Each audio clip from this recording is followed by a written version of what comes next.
கபிலன் தம்பி என்னமோ சொல்றாரு. மயக்கம் போட்டு விழுந்துட்டியா? என்னாச்சு உனக்கு? அத்தை, ஐயோ அத்தை, காலையில அவ சாப்பிடாம வந்துட்டான், அதான் மயங்கிருப்பான். சாப்பிடாமல நான் ஒன்னும் வரல. என்னங்க யாரும் சாப்பிட விடல. தெய்வான, அப்படிலாம் சொல்லாத. உன்னை அங்க சாப்பிட வேண்டாம்னு யாருமே சொல்லல. நீதான் சின்ன விஷயத்துக்கு கோவப்பட்டு வந்துட்ட. என்னது சின்ன விஷயமா? எதுக்கா சின்ன விஷயம்? நானும் என் வீட்டுக்காரரும் என்ன பேசுறோங்கிறது குடும்பமே உட்கார்ந்து ஒட்டுக்கிட்டு இருக்கோம். அது உங்களுக்கு சின்ன விஷயமா?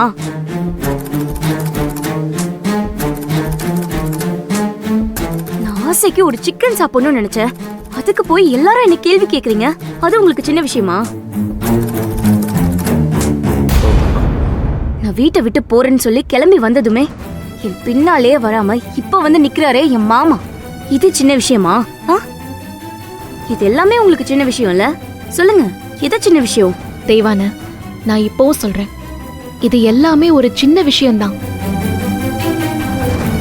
நீ கல்யாணம் ஆகி நம்ம வீட்டுக்கு வரும்போது நான் உன்கிட்ட என்ன சொன்னேன்? குடும்பத்துல எல்லாரும் எல்லா நேரத்திலயும் ஒரே மாதிரி இருக்க மாட்டாங்க. நீ மூத்த மருமக, நீதான் அவங்களுக்காக அட்ஜஸ்ட் பண்ணிட்டு போன நான் உன்கிட்ட சொன்னல. இன்னும் நீ பார்க்க வேண்டியது எவ்வளவோ இருக்கு. ஆனா இப்படி சாதாரணமா தீர்க்க வேண்டிய விஷயத்துக்கு இவ்ளோ பெருசா ரியாக்ட் பண்ணி வீட்டை விட்டு வெளியே வந்து இப்படி கோயில வந்து உட்கார்ந்துருக்கியே, என்ன தெய்வான இதெல்லாம்? இப்ப என்ன சொல்ற தேவன? வீட்டுக்கு வர போறே இல்லையா? முடியாது மாமா. யாழினி அந்த வீட்ல இருக்க வரைக்கும் நான் வரமாட்டேன். சரிடி, நீ அங்க போக வேணாம், நம்ம வீட்டுக்கு கிளம்பி வா. வா தேன்மொழி, நீ சும்மாரு. நம்ம வீட்டுக்கு வந்தா அங்க இவளால எல்லாரும் மன வருத்தத்தில் இருப்பாங்களே, அது சரியாயிருமா? என்ன நடந்தாலும் அதை எதிர்கொள்றது தான் சரியா இருக்கும். இப்படி சாதாரண விஷயத்துக்கெல்லாம் வீட்டை விட்டு வருவா, நாமளும் சரி சரின்னு வீட்டுக்குள்ள சேர்க்க முடியுமா?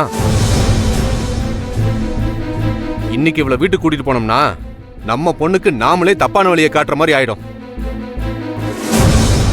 புனிதா, நீ தெய்வானைய வீட்டுக்கு கூட்டிட்டு போமா. சரிங்க மாமா. பா, என்னப்பா நீங்களும் இப்படி பேசுறீங்க? இது பாரு, நீ என் பொண்ணுதான். அதுக்காக நீ செய்யறதுக்கெல்லாம் நான் சரின்னு சொல்ல முடியாது. நம்ம வீட்டுக்கு நீ வரணும்னா உன் மாமனார் மாமியார் வீட்டுல எல்லாருக்கிட்டையும் முறையா சொல்லிட்டு மாப்பிள்ள சரவணனே அழைச்சுக்கிட்டு வா. விருந்து சாப்பிடு, சந்தோஷமா இரு, கிளம்பு. அதுதான் உனக்கும் மரியாதை, உன்னை பெத்ததுக்கு எங்களுக்கும் மரியாதை. அதை விட்டுட்டு எடுத்தோம் கவுத்தோன்னு நம்ம வீடு இருக்கிற தைரியத்துல கிளம்பி வந்தா அதுக்கு நான் சம்மதிக்க மாட்டேன். என்னங்க, நம்ம பொண்ணு தேவனை பாவுங்க. அவளுக்கு புத்தி சொல்ல வேண்டிய நீயே பாவம் பார்த்துக்கிட்டு இருக்க. நான் இப்ப வீட்டுக்கு போறேன். நீ வர்றதா இருந்தா வா, இல்லனா நீயும் கோயிலே கடை. என்னங்க, அப்பா அப்பா ப்ளீஸ் வேண்டாம்ப்பா. அம்மாவை நீங்க வீட்டுக்கு கூட்டு போங்க, நான் கிளம்புறேன். என்னம்மா, நீ எங்கம்மா போவ? அத்தை, நீங்க கவலைப்படாம கிளம்புங்க. அவளை நாங்க வீட்டுக்கு கூட்டு போறோம். அவ சின்ன பொண்ணு தானே, போக போக சரியாயிடுவா. நாங்க பாத்துக்கிறோம். இனிமே தெய்வானையோட மனசு கோணாம நடந்துக்கிறோம். சரி வா தெய்வான. வா வா தெய்வான, வா. முதல்ல வீட்டுக்கு வா. அம்மா கிட்ட உன்னை கூட்டிட்டு வரேன்னு சொல்லிருக்கேன். எல்லாருமே உனக்காக தான் காத்துட்டு இருக்காங்க. அதான் இத்தனை பேர் சொல்றோம்ல, வா தெய்வான, வா.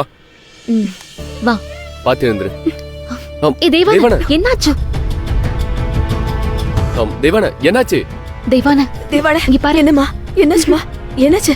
என்ன பண்ணுது தேவான? அத்தை, அதான் அவ காலையில இருந்து சாப்பிடல, அதான் மயக்கம் வர மாதிரி இருக்கும் போல. சரவணா, நீ டாக்டரை வீட்டுக்கு வர சொல்றியா? நம்ம தேவானை வீட்டுக்கு கூட்டு போலாம். சரிக்கா. தேவான, வா. நடக்க முடியுமா? வா, மெதுவா எழுந்துக்கோ. பாத்து வா.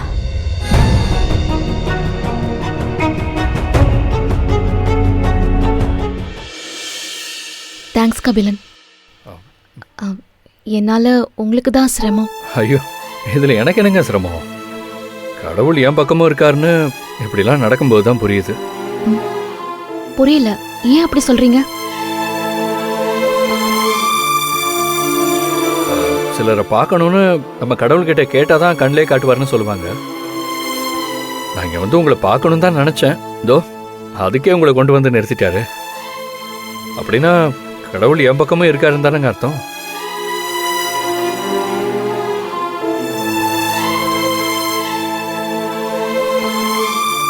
கடவுள் நம்ம பக்கம்தான் இருக்கணும்னு நானும் ஆசைப்படுறேன் கபிலன். கண்டிப்பா இருப்பாரு புனிதா. அக்கா டாக்டருக்கு ஃபோன் பண்ணிட்டேன், வீட்டுக்கு வரேன்னு சொல்லியிருக்காங்க. ஆ சரி. சரி நீங்க கிளம்புங்க புனிதா, பார்க்கலாம். வரேன் கபிலன். தேங்க்ஸ் ப்ரோ, வரேன். ஐயோ தேங்க்ஸ் எல்லாம் எதுக்கு, நீங்க அவங்கள பத்திரமா பாத்துக்கோங்க. அது போதும். சரிங்க ப்ரோ, வாங்கக்கா.